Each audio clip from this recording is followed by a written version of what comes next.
भूमिका में जोया।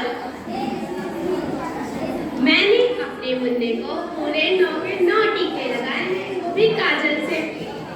बहू की भूमिका में इकरा। अरे माँ जी, काजल से नहीं, अंग्रेजी टीके। दाई माँ की भूमिका में कशिश चौहान। अंग्रेजी टीकों से कुछ नहीं होता, झाड़ फूक से होता है।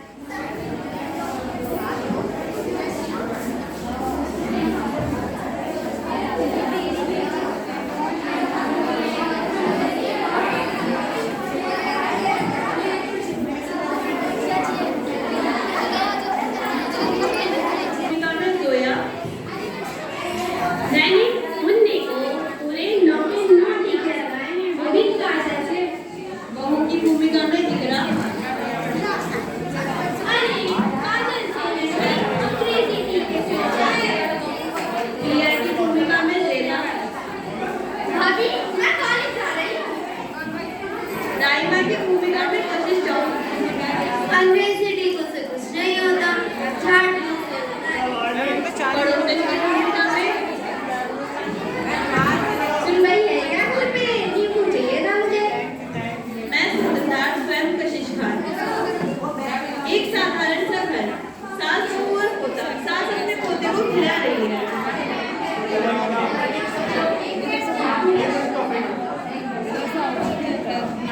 प्यारे बच्चों, जो भी ड्रामे में पार्टिसिपेट कर रहे हैं ना, उनसे एक रिक्वेस्ट वाली बात कर रहा हूँ मैं, क्योंकि हमारे पास 17 टीमें हैं। आपको 30 मिनट टाइम अगर दिया जाता तो उसमें आप वेस्ट ऑफ टाइम मत करें। एक तो आप अपना परिचय बिल्कुल भी मत दें कि मैं ये हूँ, मैं ये माँ हूँ, ये मैं पिता हूँ। ये परिचय कोई नहीं देगा। आप टू द पॉइंट करिए, टू द पॉइंट बोलिए जो आपको।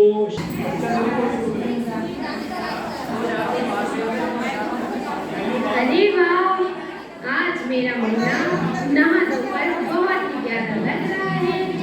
आज तुझे किसी की नजर ना लगे, बिल्कुल राजा जैसा लग रहा है। ला, तुझे किसी की नजर ना लगे, मैं तुझे काजल से टीके लगा दूं। यही रखी थी काजल की टिकिया, कहाँ गई? बहू, अरे ओ बहू, काजल की टिकिया कहाँ गई? अरे माँ जी, वही होगी, ध्यान से देखिए। देखती हूँ। हाँ मिल गई? हाँ, मिल गई। ला, तुझे मैं 9 पे 9 टीके लगा दूं पूरे। पहला तेरे माथे पर, दूसरा तेरे गाल पर, तीसरा तेरे कान के पीछे। अब चौथा कहाँ लगाऊं? हाँ, तेरे सीने पे। पांचवा तेरे हाथ पे।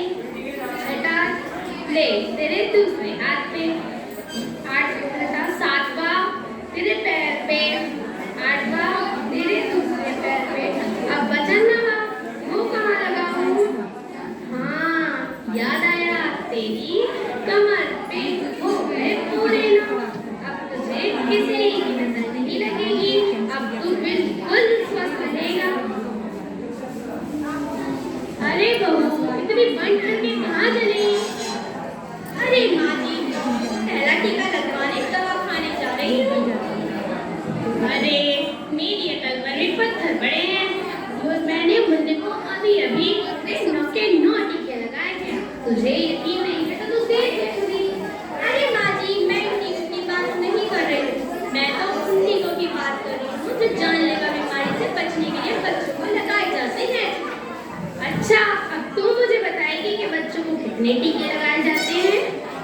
नहीं माँ जी। क्या माजी कर रही है?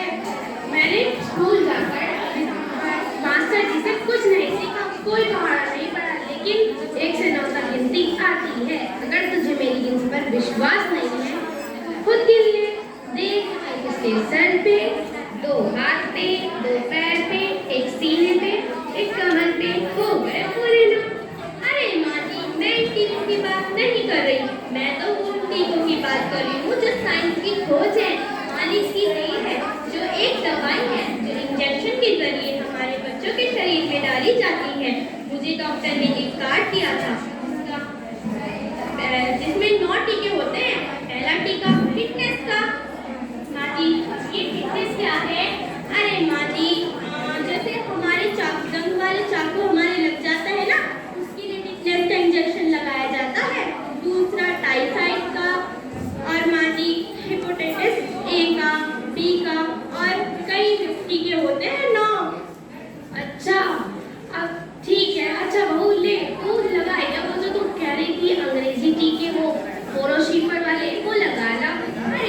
पोलो टी पर नहीं, पोलो टी पर। अरे प्रिया, तुम क्या हुआ? नमस्ते माजी। नमस्ते भाभी जी। काफी देर से मैं सुन रही थी आप माँ जी को कुछ वैक्सीनेशन के बारे में बता रही थी। अरे मैं तो बस सिर्फ माँ जी को टीकों के बारे में बता रही हूँ। वैसे तो तुम्हें पता ही होगा कि टीकों की खोज कब हुई, और याद करने की कोशिश तो करो। यार कोशिश करती हूँ। 224 साल पहले की बात है। तब यह माना जाता था कि काउपॉक्स बीमारी जो जानवरों में पाई जाती थी, जो वैक्सीनिया नाम के वायरस के कारण होती थी, लेकिन जिन्हें काउपॉक्स होता था उन्हें स्मॉलपॉक्स नहीं होता था। तब इंग्लैंड के रहने वाले साइंटिस्ट एडवर्ड जेनर, जो कि एक वैज्ञानिक थे, उन्होंने काफी खोजें की। उनके घर में रोज एक ग्वाला दूध देने आता था। उन्होंने देखा ये बीमारी तो सारे में फैल रही है, सब इससे पीड़ित है, लेकिन ये दूध वाला बिल्कुल स्वस्थ है। कैसे? उन्होंने देखा उसके हाथ पर काऊ पस का कुछ घाव जैसा बना हुआ था। उन्होंने उस पस को एक इंजेक्शन द्वारा एक 13 साल के बच्चे को लगा दिया, जिसको स्मॉल पॉक्स था। तभी आश्चर्यचकित बात हुई, उसके उसके अंदर रोग प्रतिरोधक क्षमता बढ़ गई और वो उस बीमारी से लड़ रहा था और वह रोग मुक्त हो गया। इसी तरह तो हुई थी टीके की खोज।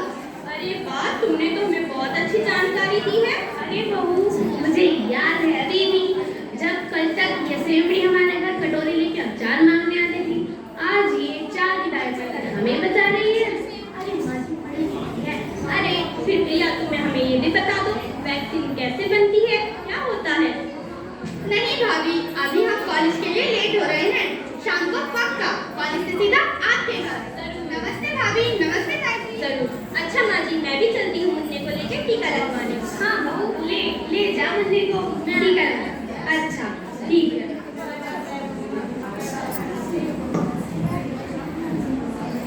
माँ जी, माँ जी, हाँ सुनवाई है क्या घर पे? सुनवाई से क्या काम था? मुझे नींबू चाहिए था। नींबू? नींबू किस लिए? क्या हुआ? सब ठीक तो है? अरे माँ जी, कुछ नहीं ठीक है।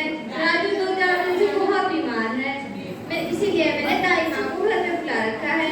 उन्हें झाड़ फूक करना है ना, इसीलिए नींबू मंगा रही है। अच्छा, अरे हाँ, मुझे अब याद आया। क्या तूने वो अपने राजू को वो अंग्रेजी टीके लगवाए हैं? नहीं माँ जी, डॉक्टर ने दाई ने तो कहा था कि लगवा लो, पर राजू की दादी ने साफ मना कर दिया लगवाने से। कहती है कि जब कुछ हुआ ही नहीं है राजू को तो क्यों लगवाना सुइयां। अच्छा, अरे तुम्हारी अकल पर भी पत्थर पड़े हैं, और वो तेरी सास तो है ही बेवकूफ। मेरी माँ, तू जा मुन्ने को सभी टीके लगवा ला। अरे मेरी अकल पर भी पत्थर पड़ गए, मैं मुन्ने को सभी नहीं एक-एक करके लगवाना। रुक्मणी, ओ रुक्मणी, कहाँ मर गई जाके तू? अरे मैंने तेरे से नींबू मंगाया था, तू तो वहाँ बातें ही करने बैठ गई। मुझे माफ कर दो, मैं अपने बच्चे के तबीयत खराब होने में पागल समान सी हो गई, इसलिए माँ जी मुझे वैक्सीन के बारे में कुछ बता रही थी ना। जा, ठीक हो गया है तेरा बच्चा। राजू के पापा बाजार से आ गए हैं और वो नींबू भी लाए हैं। मैंने तो अपना काम कर लिया, कोई फिक्र करने की जरूरत नहीं है। क्या कहा था तूने? फिक्र करने की कोई जरूरत नहीं है। बड़ी नहीं, इसकी दवा के साथ साथ तू दुआ भी करना, ठीक है? अरे हाँ, मुझे याद आया। क्यों रिशकू, तेरा भी तो एक पोता है। वो कितने महीने का हो गया? याद करके बताती हूँ, बहू ने बताया तो था। याद आया, 3 महीने का हो गया। अच्छा, क्या तूने वो अपने पोते को अंग्रेजी टीके लगवाए हैं? नहीं बहन जी, अगर मैं वो अंग्रेजी टीके लगवाने लगी तो गांव वाले मुझे कहेंगे कि खुद का इलाज तो अंग्रेजी से तर्जुमा से करती है, और हमारा खुद ही अपना इलाज अंग्रेजी टीकों से कर लगाती है। नहीं, लोग मुझे ढोंगी और मक्कार समझेंगे। अरे तुम्हारी अकाल में तो पत्थर पड़े हैं। अब तू मुझे एक बात बता, अब जो लोग तेरे पास तंत्र मंत्र झाड़ फूक कराने आएंगे, क्या तू उन्हें भरोसा दिला पाएगी कि वो अगली बार बीमार नहीं पड़ेंगे? नहीं बहन जी, ऐसा कुछ नहीं है।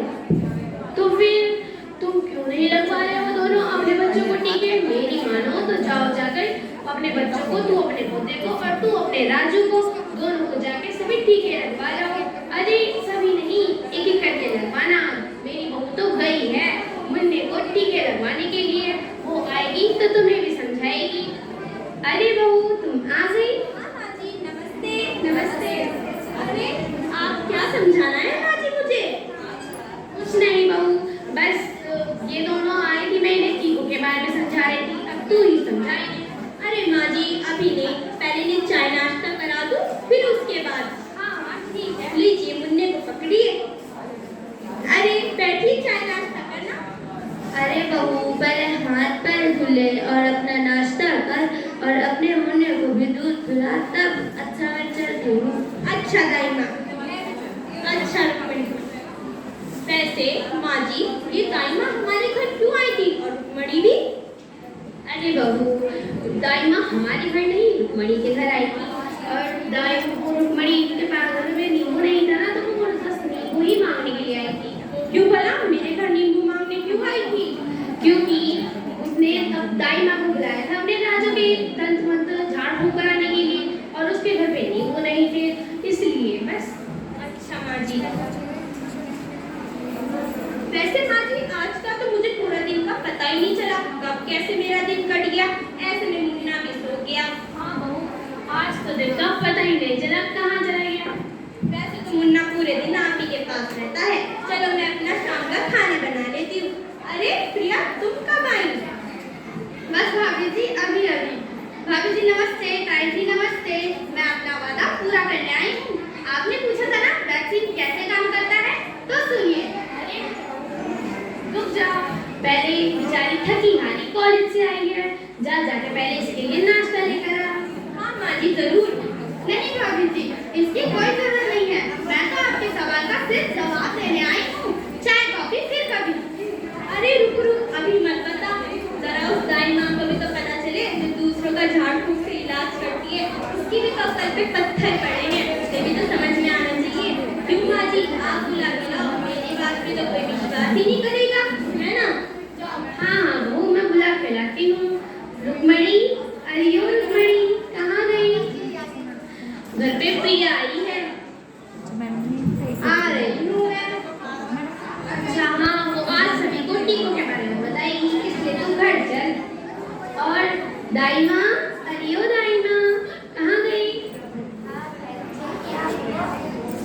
हाँ बहन जी क्या हुआ?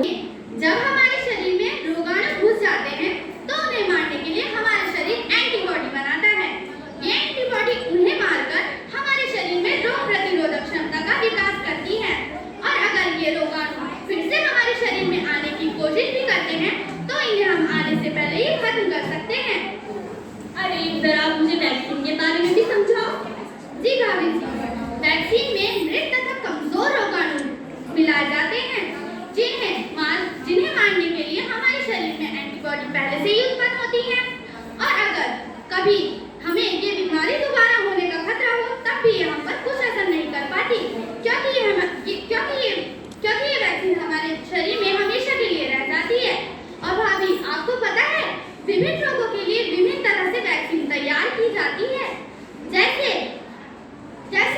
पोलियो वैक्सीन जो मुंह से दी जाती है, बचपन से दी जाती है 5 साल के बच्चे तक को, जैसे भाभी ने अभी से मुन्ने को देनी शुरू कर दी है। हाँ तुमने तो बहुत अच्छी जानकारी दी। अरे बहू मुझे भी अब याद आया, वो जो भी कुछ दिनों पहले तक वो कौन सा अंग्रेजी टीके लग रहे थे जब हम घर के भीतर ही छुपे हुए थे? अरे माँ जी कोरोना के टीके लग रहे थे, कोरोना के। अच्छा माँ जी मैं तुम्हें एक वो देती हूँ, उदाहरण देती हूँ। जैसे एक राजा की रक्षा सब सिपाही करते हैं, वैसे ही हमारे अंदर रोग प्रतिरोधक शक्ति करता है। अच्छा माँ जी। अच्छा। अरे माँ जी आपको क्या हुआ, क्यों रो रहे हो आप? कुछ नहीं बेटा, मुझे मेरे बबलू की याद आ गई। माँ जी कौन बबलू? बबलू मेरा बेटा था। अच्छा माँ जी क्या हुआ था उन्हें? वो अब इस दुनिया में नहीं रहा। क्यों माँ जी ऐसा क्या हो गया उनके साथ? वो उसे पागल कुत्ते ने काट लिया था। तो माँ जी आपने क्या किया? कुछ नहीं, किसी को बुलाया था झाड़ फूक के इलाज के लिए। अरे माँ जी आपने पड़ गए थे, हमने उसे इंजेक्शन टीके नहीं लगाए थे। अगर आज लगा लिए होते तो वो जिंदा होता, उसके बच्चे भी हमारी गोद में खेल रहे होते। कोई बात नहीं माँ जी, तभी तो कहते हैं कि डॉक्टर की सलाह सुननी चाहिए और अपने बच्चों को नॉट टीके लगाने चाहिए, ना कि किसी की अंधविश्वास में विश्वास कर अपने बच्चों की जिंदगी खतरे में डालनी चाहिए। आज सभी से इतनी ही विनती है मेरी। मैं भी लगवाऊंगी अपने नाजुक को टीके। हर किस्म का टीकाकरण अवश्य करवाएं, बच्चों से लेकर बड़ों तक। हर बीमारियों से बचें और बचाएं। स्वस्थ शरीर के साथ आओ मिलकर स्वस्थ समाज बनाओ। धन्यवाद।